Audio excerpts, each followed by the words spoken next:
Boa noite a todos, profundo saravá a todos vocês, que as santas almas abençoe a todos nós. Nesta noite nós vamos estudar um trecho do livro Mistérios e Práticas na Lei de Umbanda, do escritor Mate Silva, a introdução. Ele diz assim: depois de termos lançado em 1956 Umbanda de Todos Nós, atualmente em quinta edição, uma obra de fôlego com 350 páginas, Umbanda de Todos Nós deve estar na 17ª ou 18ª edição, se eu não me engano. Uma obra de folha com 350 páginas, toda ilustrada com dezenas de mapas explicativos e quase uma centena de clichês diversos, revelando os sinais ou símbolos mágicos próprios da Umbanda, julgamos-nos até certo ponto bastante satisfeitos.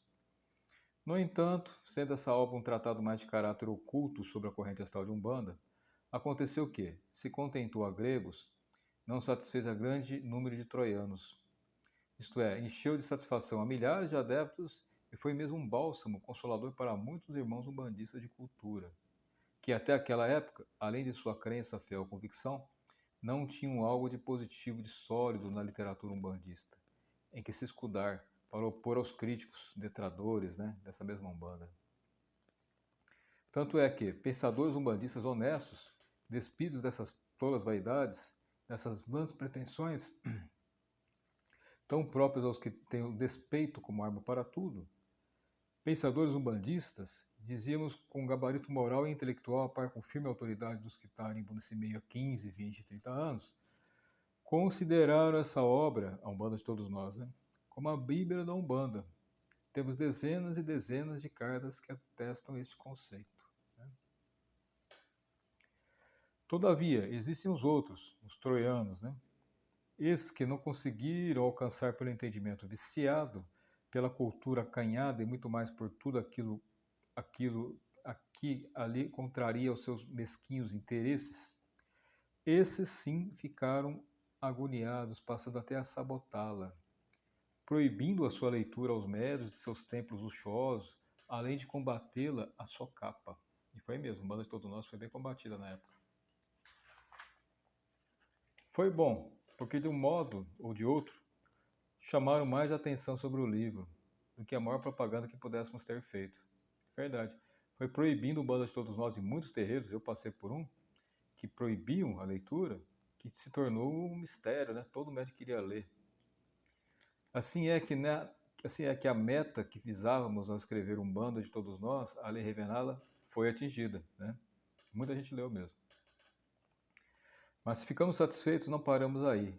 Sempre no intuito de revelar, esclarecer, elucidar, tanto quanto possível, o pensamento interno, ou seja, os princípios, as regras dessa corrente astral de Umbanda, para que os adeptos, os estudiosos, os pensadores do meio, e os de fora também, verificassem que a Umbanda de verdade não é e nunca foi absolutamente isso que humanas criaturas, dentro de seus graus de entendimento e de ignorância, concebem ou pretendem que seja a Umbanda que praticam. Aprofundamos mais ainda e surgimos com a outra obra intitulada Sua Eterna Doutrina, que foi o segundo livro que o Mato escreveu. Primeiro Umbanda de Todos Nós, depois Sua Eterna Doutrina. Sua Eterna Doutrina, dedicada aos que têm cultura iniciática, pois nela estão definidos os postulados da corrente astral de Umbanda, com seu conceito religioso, filosófico, científico e ainda entrando pelo ângulo da metafísica. Após esse tremendo esforço, descansamos. A seguir, dadas certas circunstâncias de nossa vida, dados os tremendos impactos que tivemos de sustentar, dada uma série de desilusões, de traições, de ingratidões, de incompreensões que nos exacerbaram tudo relacionado a pessoas e coisas do meio umbandista, fomos tomados por um tal estado de saturação que pedimos uma licença ao nosso astral para nos afastar de tudo. Obtivemos-la. Assim, cruzamos nossas armas.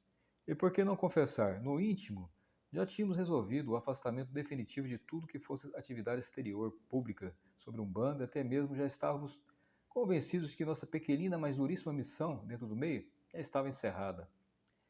De repente, lá foram chegando coisas do astral. Preto Velho queria mais um livro e deu-lhe o título Lições de Umbanda e Quimbanda na Palavra de um Preto Velho. Urgia mais esclarecimentos, disse o Preto Velho, Meses após, lançavam mais esta obra mediúnica, em forma de diálogo, simples, altamente explicativa e com revelações inéditas. Esse livro capacita quem o lê com atenção a compreender bem o que foi e é esse movimento umbandista, quer pelos seus verdadeiros aspectos, quer pelos aspectos negativos que infiltraram e que estão turvando as límpidas águas dessa sagrada corrente. Lições de Umbanda, felizmente, agradou em cheio. Com o espírito bem sossegado por termos cumprido mais essa parte, entramos em nosso descanso, a par com novas observações e meditações sobre o panorama umbandista. Quanta tristeza, o quão desolados ficamos no final dessas observações, feitas com toda isenção de ânimo. Verificamos ser absolutamente necessário escrevermos ainda mais. Por quê?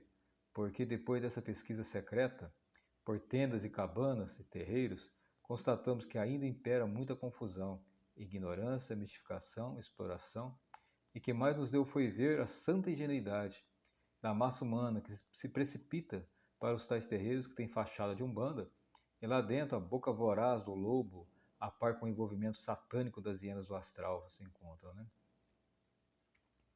E de toda essa nossa observação sensata e meticulosa, concluímos mais uma vez que três são os principais fatores ou os pontos vitais que servem de isca e com as quais os espertalhões atraem os ingênuos e mesmo os que não o sendo, vão em busca de lenitivo para suas aflições ou necessidades diversas.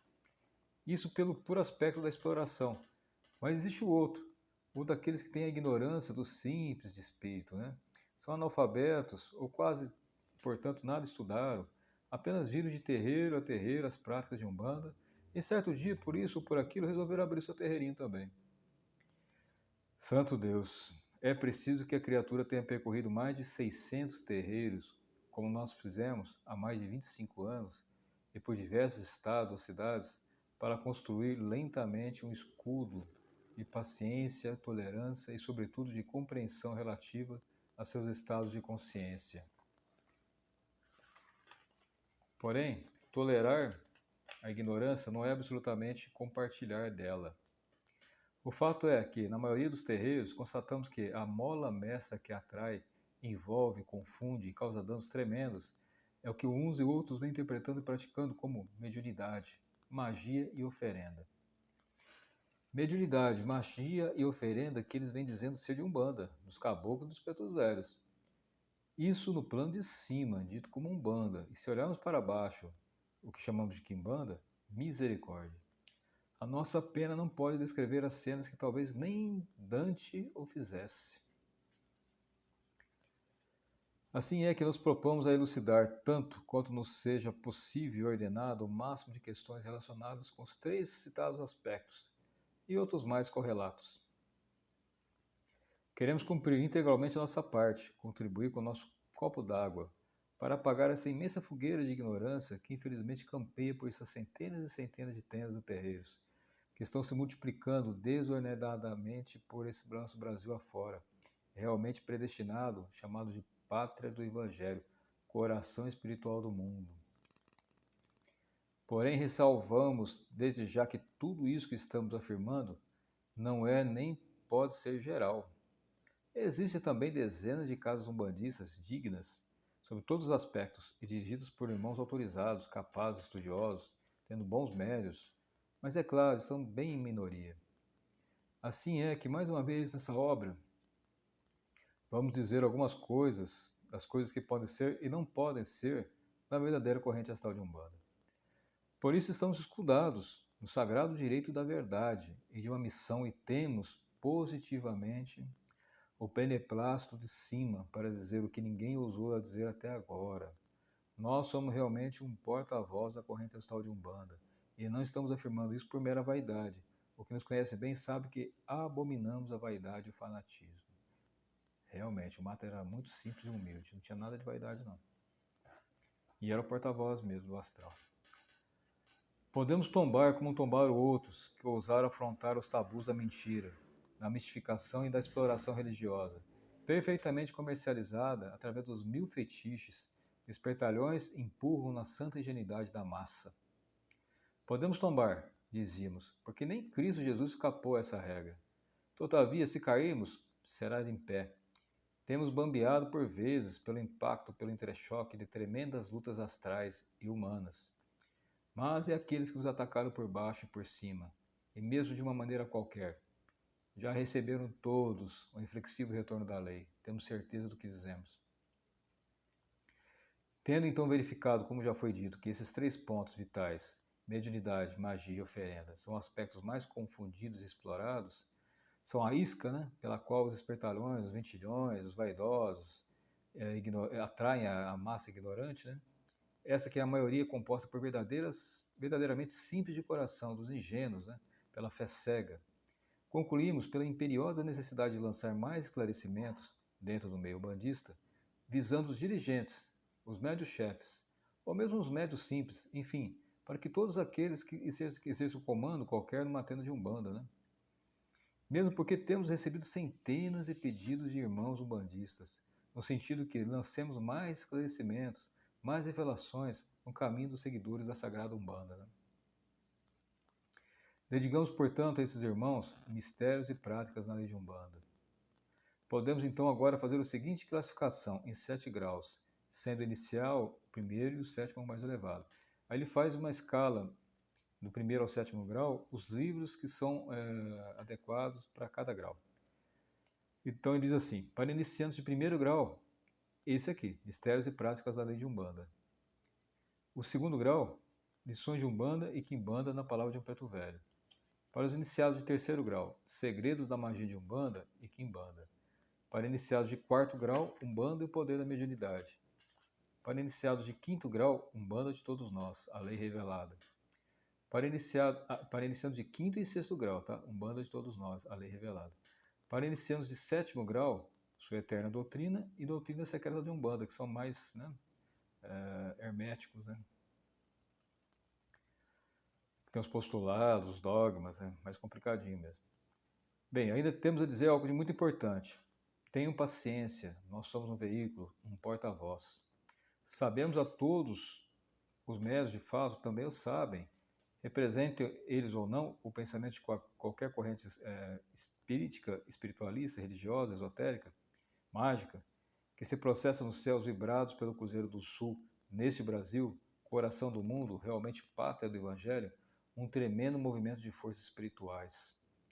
Isso, repetimos, não é novidade, nem revelação nossa, é coisa sabida. Estamos apenas repetindo para o nosso meio.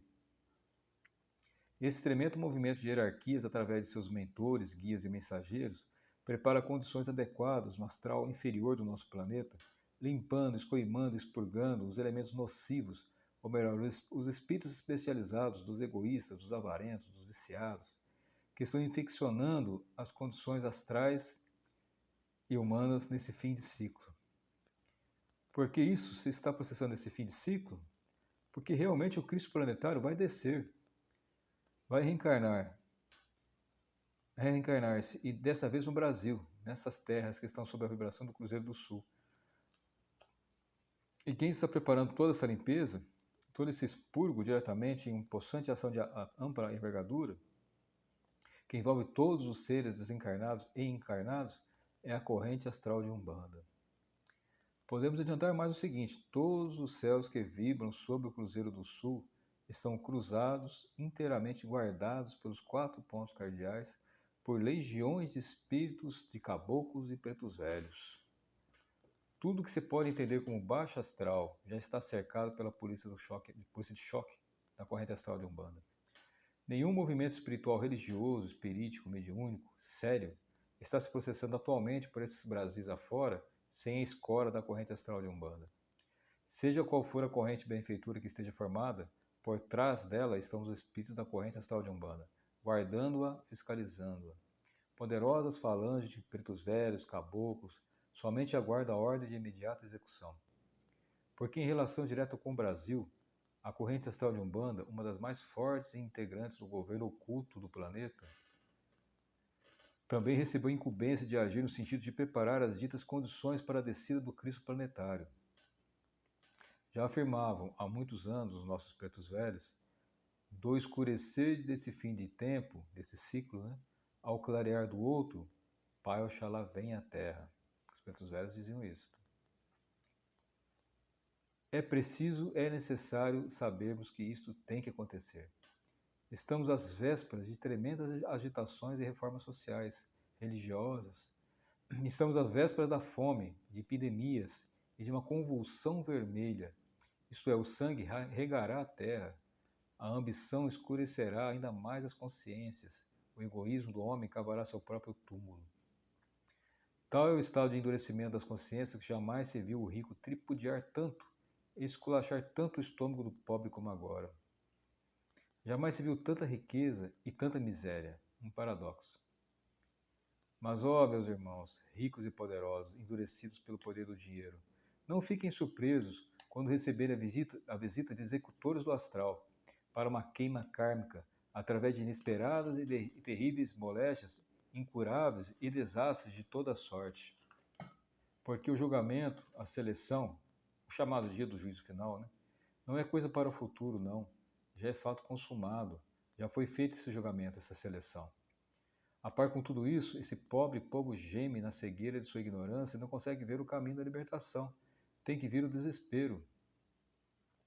Nunca se viu valer tanto o sexo, o sensualismo, a luxúria e o dinheiro como agora, nem nos tempos de Nero com seus bacanais. Nunca se viu imperar tanta magia negra para fins sexuais como agora. Desvirtuaram tanto os puros sentimentos da mulher que hoje em dia ela se preocupa mais em ostentar o corpo do que com as coisas do próprio lar. Verdade. E o homem passou a vê-la mais com os olhos dos instintos do que com os olhos do coração, infelizmente. E é por isso que surgem os médios, os missionários, instrutores, tudo de acordo com as condições de suas correntes afins, cada um cumprindo a sua parte, contribuindo para que as verdades sejam ditas, todos a seu modo para que se cumpra a lei da evolução dos seres. E é ainda em relação a isso tudo que nós também estamos cumprindo nossa parte, dizendo tudo o que já temos dito em nossas obras. Doa quem doer, custe a que custar, aconteça o que acontecer. Muito bem, Pai Mata. Foi um prazer estudar com vocês. Saravá.